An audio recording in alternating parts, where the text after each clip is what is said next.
स्पष्ट हो गया। कुछ लाल झंडे के लोगों ने तो यहां तक कहा कि जो परमाणु हथियार हमारे पास हैं, जब हमारी सरकार बनेगी तो हम इसको समुद्र में डाल देंगे। आप सोचिए, भारत को कमजोर करने वाले, महागठबंधन बनाने वाले, और पूरा देश जानता है कि कांग्रेस पार्टी ने 55 साल इस देश में राज किया, कैसे कोयला का घोटाला हुआ, 2G का घोटाला हुआ, और कांग्रेस पार्टी के जीजाजी का भी घोटाला हुआ। पूरे देश ने देखा।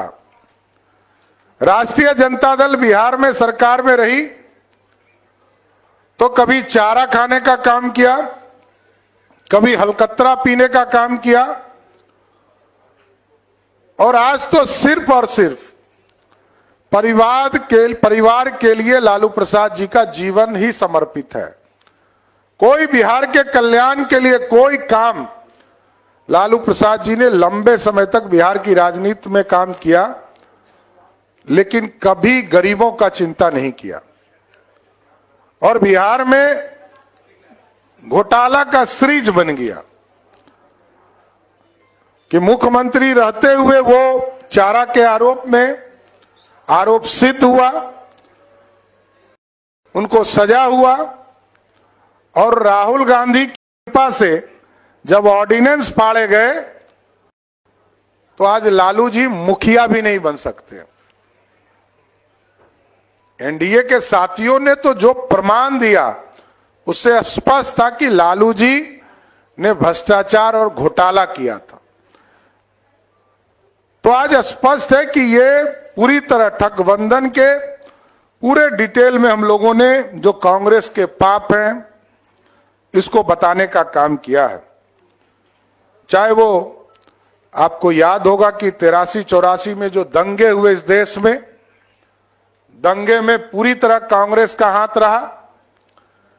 बिहार में भागलपुर का दंगा हुआ, उसमें कांग्रेस पार्टी का हाथ रहा। जबकि एनडीए की सरकार बनी तो दंगे में जो लोग थे उनको सजा भी देने का काम किया गया और उनको मुआवजा भी देने का काम किया, जिन लोगों के ऊपर एक तरह से अत्याचार हुआ। तो साथियों, एकदम स्पष्ट है कि ये राजद की लूट और भ्रष्टाचार ये पूरी तरह एक एक देश की जनता जान रही है और सब समझ चुके हैं कि इस भारत में एक ऐसे प्रधानमंत्री आज हमको मिले हैं, आदरणीय नरेंद्र मोदी जी के नेतृत्व में भारत भी श्रेष्ठ हो रहा है और प्रदेशों की सरकार को भी श्रेष्ठ बनाने का काम किया जा रहा है। और आप लोगों ने देखा कि 2004 से लेके 14 तक जब बिहार में सरकार और देश में सरकार चल रही थी तो बिहार जैसे राज्य को 13 फाइनेंस में जितनी राशि मिली मात्र 7,000 करोड़ रुपया। और उसके बाद जब एनडीए की सरकार बनी तो आप समझ सकते हैं कि आज बजट का लगभग 80% राशि देश के यशस्वी प्रधानमंत्री नरेंद्र मोदी देने का काम कर। 2,78,000 करोड़ का बजट है बिहार का, जिसमें लगभग 2 लाख करोड़ रुपया भारत की सरकार सहायता करती है, असिस्टेंट देती है, टैक्सों से आता है। आप सोचिए कि बिहार जैसे प्रदेश को विकसित बनाने में नरेंद्र मोदी जी की सरकार लगी।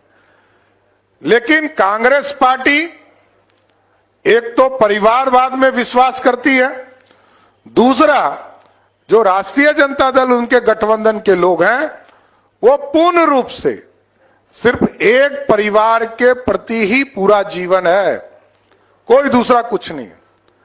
इसलिए आज इस एक पूरा ब्रीफ आपको उपलब्ध कराया गया है कि ठगबंधन के लोग पूरी तरह भारत को लूटने का काम करेंगे, नौजवानों को ठगने का काम करेंगे और नौजवानों को यह दिखाया जा रहा है कि हमने ही काम किया है। जबकि 17 महीने में आप स्वयं जानते हैं कि उनके युवराज, राजद के युवराज जिस जिस डिपार्टमेंट में रहे, एक भी सरकारी नौकरी की बहाली तक नहीं निकला। और जो पॉलिसीज हम लोगों ने बनाया है 2020 में, 10 लाख सरकारी नौकरी का कमिटमेंट गरीबों तक पहुंचाने का, नौजवानों तक पहुंचाने का, उसको हम पूरा भी कर रहे हैं। आदरणीय मुख्यमंत्री जी भी लगातार इसकी चर्चा कर रहे हैं। इसलिए साथियों, मैं यही कहूंगा कि आज ठगबंधन पूरी तरह 2024 का चुनाव हारेगा और पहले जो फेज का जो चुनाव हुआ, इसके चारों सीट हम बड़े मार्जिन से चुनाव जीतेंगे। पहले भी जितने चुनाव को आप देखेंगे, चाहे वो एनडीए के स्वरूप में रहा हो या भाजपा अकेले लड़ी हो, पिछला तीनों चुनाव हम उन सभी सीटों पर जीतने का काम किए हैं। आगे भी 2024 का जब 4 जून को रिजल्ट आएगा, ये चारों सीट कंप्लीट एनडीए को मिलेगी और 40 में 4 अभी सिर्फ टेलर है। 40 की 40 सीट बिहार से जीतकर मोदी की सरकार बनाने का काम करेंगे। धन्यवाद। आप कोई प्रश्न है तो एक एक करके ले सकते हैं। ठीक है, चलिए, बहुत बहुत धन्यवाद। मोदी जी ने एक भाषण दिया है जिसमें कहा है कि जो संसाधन है वो मुस्लिमों को दिया जाएगा, कांग्रेस का ऐसा कहना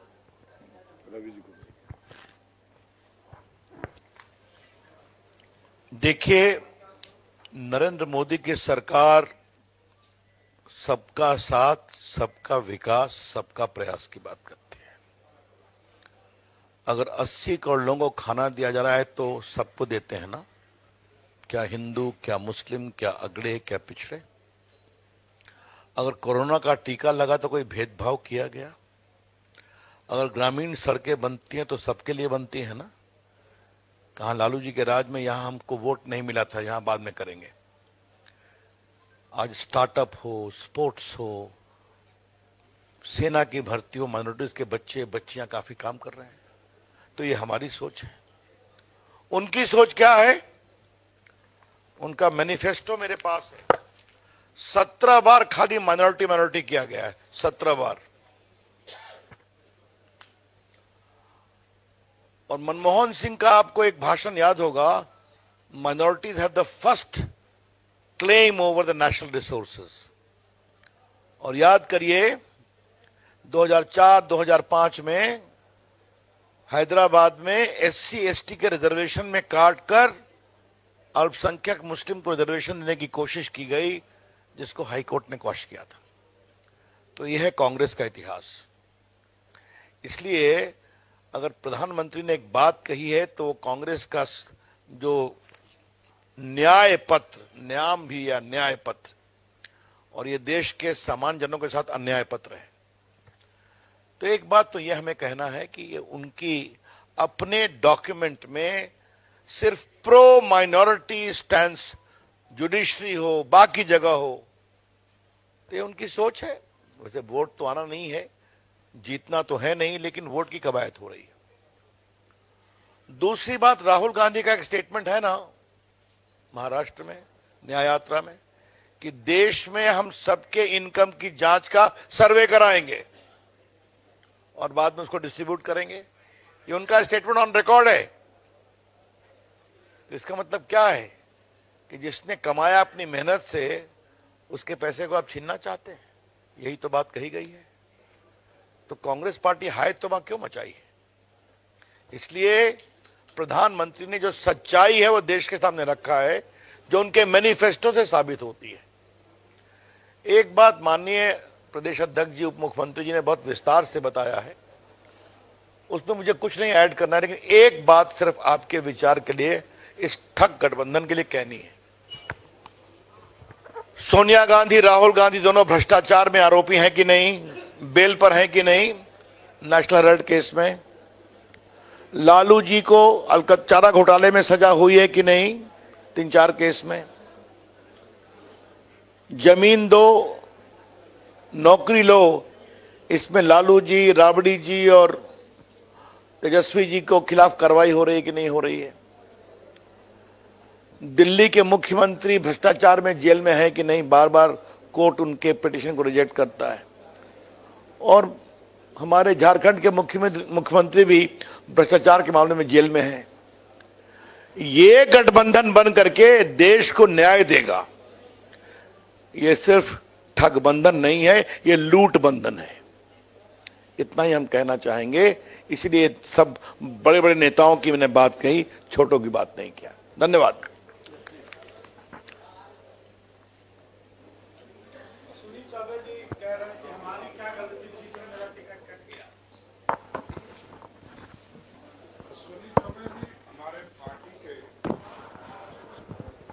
नेता है और उनके मार्गदर्शन में पार्टी चलती है, इसमें कहीं दो मत नहीं है। पार्टी में उनका आज भी सम्मान है और कल भी सम्मान रहेगा।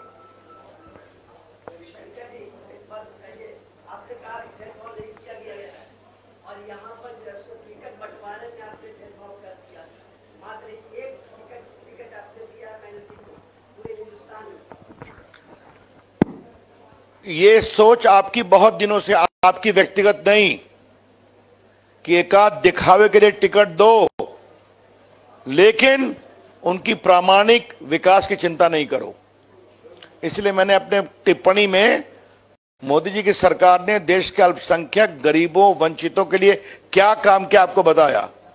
और ये मोदी जी की सरकार है जिसने एक सम्मानीय दलित को देश का राष्ट्रपति बनाया, एक बहुत सम्मानीय आदिवासी नेत्री को भारत का राष्ट्रपति बनाया। लेट अस नॉट आर्ग्यू, मैंने रिप्लाई दे दिया आपको।